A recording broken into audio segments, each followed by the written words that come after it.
Beijing not backing down in the face of Washington's latest tariffs, imposing an additional 84% levy on the U.S. starting from tomorrow, in an escalation of a trade war between the world's two largest economies. Just hours ago, U.S. President Donald Trump's latest country-specific tariffs came into effect. Reciprocal levies target 60 countries, which Washington considers, quote, the worst offenders for what it calls unfair trade practices. The hardest hit, that's China, slapped with a hefty 104% levy. Beijing had refused to walk back its threat to impose retaliatory tariffs, and that prompted Mr. Trump to effectively double that figure overnight. Despite concerns the growing trade war will trigger a global recession, the U.S. leader insisting the tariffs are making America money. We're making $2 billion. This isn't 35 million, that's peanuts. $2 billion a day. And then they say, gee, they don't know. This is only the enemy can be talking this way. In addition, we have a lot of countries coming to see us that want to make a deal. But retaliation by China setting Wall Street up for a sharply lower open tonight.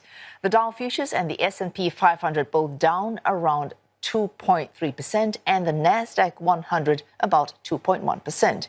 Stocks in Europe also tumbling, while in Asia, the Nikkei closed the session almost 4% in the red. And we're joined by Si Hui. She reports live from Beijing, and Kate Fisher in Washington, D.C. I'll start with you, Si Hui. China retaliating there with its 84% tariffs, and that's after stressing that it was prepared to resolve these disputes through dialogue. Is dialogue still on the table? Well, I spoke with some analysts, and they say it appears to be that Chinese political elites have met in an extraordinary meeting to decide to hit back hard on these U.S. tariffs. But it still remains to be seen as whether it's a negotiation technique. And so the announcement, the bombshell announcement, was made at about 7 p.m. on state media on CCTV. Prior to that bombshell announcement, the anchor, had outlined the white paper that was issued earlier today. And it said that the U.S., and it is hoped that the U.S. and China will move towards each other, calling for equal dialogue and consultation. So it seems to be that dialogue is likely still on the table. But analysts I spoke with say, in principle, they say China is open to dialogue, but only if it believes it won't lose out. So it's going to be a wait and see to see if U.S. will back down. And the U.S. will also be looking to see if China will back down. But they say that this tit-for-tat war will continue for a while, and it depends on who blinks first and who is able to bear more pain.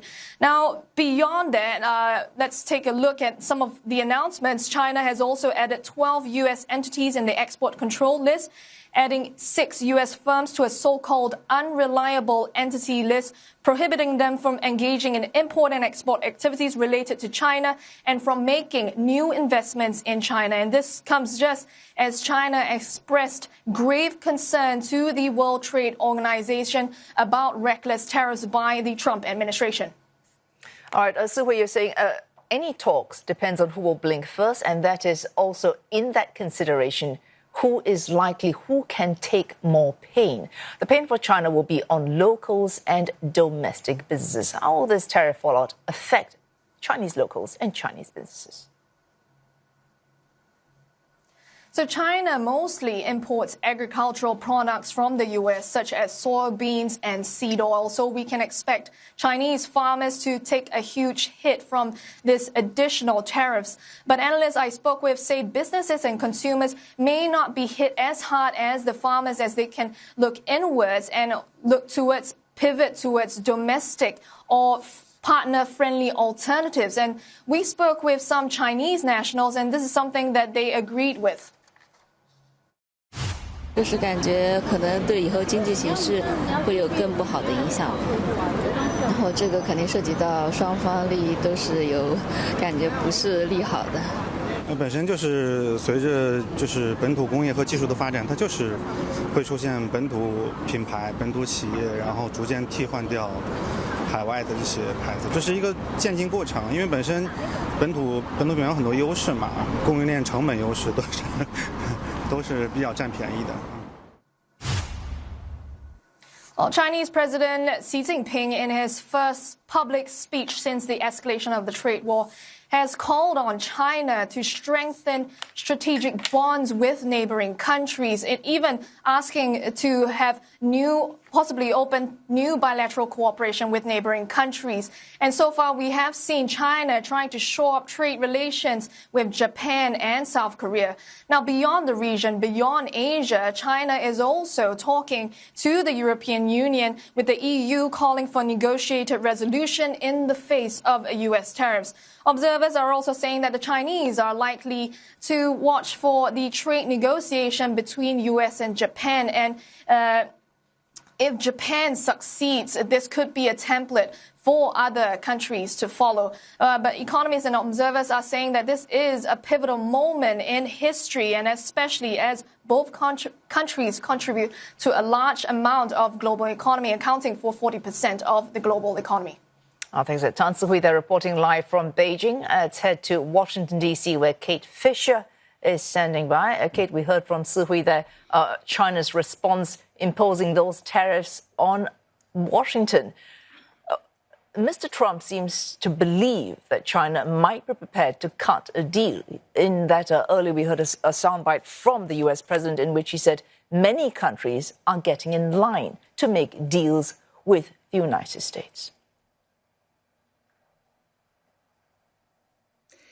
Yeah, that's right. He is keen to stress that, the likes of Japan, South Korea, Vietnam, all trying to cut an individual deal with him and his team. But so far, the big one, China, is remaining resolute. And of course, he is desperate for the Chinese to come and make a deal. And that's why he's talking about it. But so far, they are not budging. He was speaking to Republican members of Congress last night here in Washington and trying to say to them, look, don't panic. I've got this. This is why people voted for me. I can do this. I'm going to make deals with these individual countries.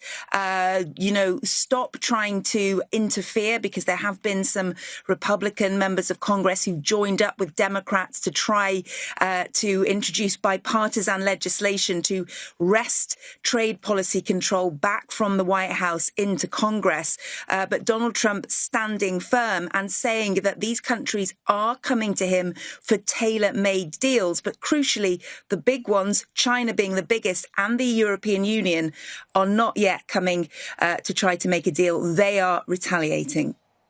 Mr. Trump, in that same fundraising event, he mentioned saying, I know, and I quote him, what the hell I'm doing. So stressing that he is on top of matters. But suggestions, reports coming out that Mr. Trump might have, had he listened to a senior advisor in the White House, imposed even higher tariffs than he has in fact done. Yeah, and I think this sort of shows that there has been some big discussions within his team. There is a real trade hawk. Peter Navarro, I think, is the man that you are alluding to there, who was trying to push for 25% baseline tariffs. Of course, Donald Trump announced 10% baseline tariffs across the globe. Peter Navarro pushing for that higher amount. And I think slightly less hawkish trade advisors were hoping for more of these tailor-made to kind of use these tariffs as a way of opening negotiations. Peter Navarro pushing for that harder one. And Donald Trump, of course, that appeals to him because he has long held this belief for decades that tariffs are the way to make America great again, and that they needed to be introduced to reorder the global economy in the US's favor. So it appears that he has listened to an extent to Peter Navarro, but not gone quite that far. And it's interesting that this is also the trade advisor that's having this very public feud with Elon Musk, another of Donald Trump's closest allies, this very public social media feud where Elon Musk called Peter Navarro a moron because, of course, these tariffs are hurting his businesses, and he does not agree with how far Peter Navarro wants to push these tariffs. So I think it's a representation of the fact that there is some degree of, negotiations within the Trump team themselves. But the fact is that Donald Trump believes in these tariffs and is listening at least partially to some of these hawkish members of his team on trade policy. Thanks to Kate Fisher there reporting out to us from Washington, D.C.